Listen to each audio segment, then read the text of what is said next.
Hello friends, best knowledge पर आप सभी का स्वागत है। आज का जो टॉपिक है वो है हॉवर्ड गार्डनर। हॉवर्ड गार्डनर के बारे में आज मैं आप सबको बताने जा रही हूँ। गार्डनर का जन्म 11 जुलाई 1943 को अमेरिका में हुआ था। गार्डनर का पूरा नाम हॉवर्ड अर्ल गार्डनर था। हॉवर्ड गार्डनर ने 1983 में बहुबुद्धि सिद्धांत नामक बुद्धि के एक नए सिद्धांत का प्रतिपादन किया। गार्डनर ने कहा कि बुद्धि का स्वरूप एकांकी न होकर बहुकारकीय होता है। गार्डनर ने कहा कि बुद्धि मनुष्य में 7 प्रकार के पाए जाते हैं। वे सभी अलग अलग तरह के होते हैं। कोई सांगीतिक बुद्धि, शारीरिक बुद्धि, व्यक्तिगत बुद्धि, प्रकृतिवादी बुद्धि, भाषाई बुद्धि, तार्किक गणितीय बुद्धि इत्यादि का नाम दिया। उसने 7 प्रकार की बुद्धि का बारे में बताया और फिर 8वां और 9वां के भी बारे में बताया। इस तरह से हॉवर्ड गार्डनर का कुल मिला के 9 प्रकार के बुद्धि का सिद्धांत उसने दिया। हॉवर्ड गार्डनर ने कहा कि बुद्धि मनुष्य में किसी न किसी तरह से रहते हैं, चाहे शारीरिक गति के अनुसार, चाहे तार्किक गणितीय के अनुसार। अगर मनुष्य में बुद्धि एक तरह का किसी भी तरह से क्षति भी हो जाता है तो उसका दूसरा बुद्धि काम करते रहता है, न कि वो भी समाप्त हो जाता है। एक बुद्धि के समाप्त होने की वजह से सभी बुद्धि मनुष्य में समाप्त नहीं हो सकता है, बल्कि उसका दूसरा बुद्धि या फिर तीसरा बुद्धि काम करते रहता है। हॉवर्ड गार्डनर ने मुख्य रूप से बुद्धि के 7 प्रकार बताए, परंतु 1998 में इसमें 8वां प्रकार तथा 2000 में उन्होंने 9वां प्रकार जोड़ा। इस प्रकार वर्तमान में गार्डनर के अनुसार बुद्धि के 9 प्रकार हैं। तो 8वां प्रकार को उन्होंने 1998 में जोड़ा, जो है प्रकृतिवादी बुद्धि, और 2000 में उन्होंने बुद्धि के 9वां प्रकार जोड़ा, जो है अस्तित्ववादी बुद्धि।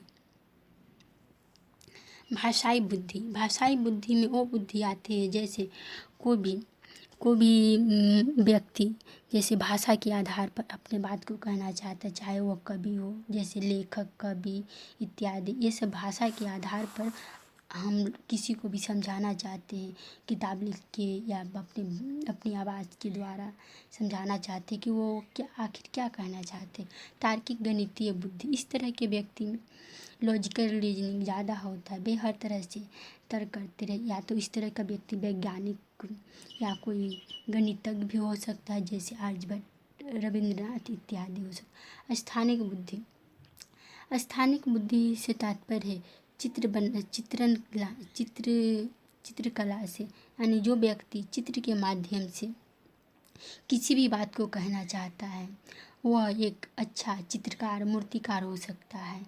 मूर्ति के माध्यम से वह हम मनुष्य को बहुत सारी बातों को समझा देता है। 4th है शारीरिक गतिक बुद्धि। इसमें जैसे खिलाड़ी या अन्य तरह की आते हैं। शारीरिक गति बुद्धि से तात्पर्य है विभिन्न तरह के खिलाड़ी या कोई जिम्नास्ट या जैसे मैरी कॉम हो, इस तरह के व्यक्ति से है। फिर 5वां प्रकार है सांगीतिक बुद्धि, यानी संगीत, म्यूजिकल इंटेलिजेंस, यानी जैसे कोई गायक हुआ तो अपने म्यूजिक के माध्यम से लय उस तुरंत किसी भी लय को पकड़ लेता है कि किस तरह का गाना या किस तरह का म्यूजिक है। तो इसमें इस तरह के व्यक्ति में संगीत का बुद्धि अधिक रहता है। अंतः व्यक्तिक बुद्धि, यानी पर्सनल सेल्फ इंटेलिजेंस, इसका मतलब है व्यक्ति अपने आप से बातें करता है और अपने आप को समझता है। और 7वां बुद्धि के प्रकार है अंतर व्यक्तिक बुद्धि, यानी पर्सनल अदर्स इंटेलिजेंस, या व्यक्ति इसमें किसी और से वार्तालाप करके बुद्धि का विकास करता है।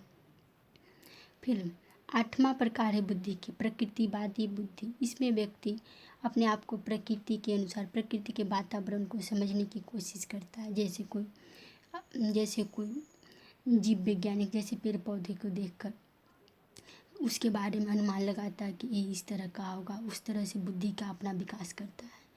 और 9वां है अस्तित्ववादी बुद्धि। इस तरह की बुद्धि में जैसे यह क्यों हुआ, किसी भी की घटना को लेकर कहेगा कि यह क्यों हुआ, इसके बारे में वो खोज करना चाहता है।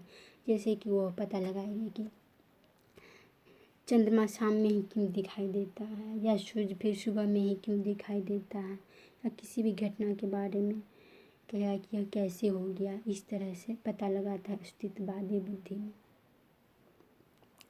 गार्डनर के अनुसार प्रत्येक व्यक्ति में इस सातों तरह की बुद्धि होती है, परंतु वंशानुक्रम तथा वातावरण के प्रभाव के कारण इनमें से कोई एक या अनेक प्रकार की बुद्धि अधिक विकसित हो सकती है। गार्डनर का यह सिद्धांत बताता है कि ये सभी सातों प्रकार की बुद्धि यदि परस्पर अंतर्क्रिया करती है, फिर भी ये मुख्यतः स्वतंत्र रूप से कार्य करती है। यही कारण है कि किसी एक क्षेत्र में प्रखर होने के बावजूद अन्य में असफल हो सकता है।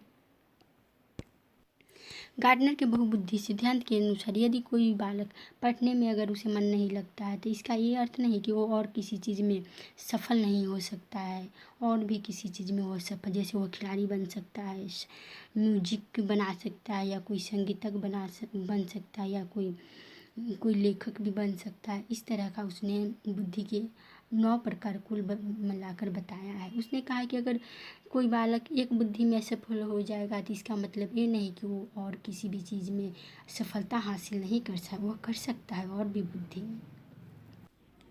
हॉवर्ड गार्डनर ने बहुबुद्धि का जो सिद्धांत दिया है, उसका अर्थ यह है कि अगर मनुष्य के मस्तिष्क में यदि चोट लग जाता है, तो इसका यह अर्थ नहीं कि मनुष्य का किसी भी व्यक्ति का हाथ या पैर काम नहीं करेगा, बल्कि वह किसी और तरह से काम कर सकता है, हाथ या पैर। या फिर किसी के पैर में चोट लग जाए, तो इसका ये अर्थ नहीं कि उसका मस्तिष्क काम नहीं करेगा। इस तरह से हॉवर्ड गार्डनर ने कुल मिलाकर 9 बुद्धि का प्रकार बताया, और सभी अलग अलग तरह से बताया।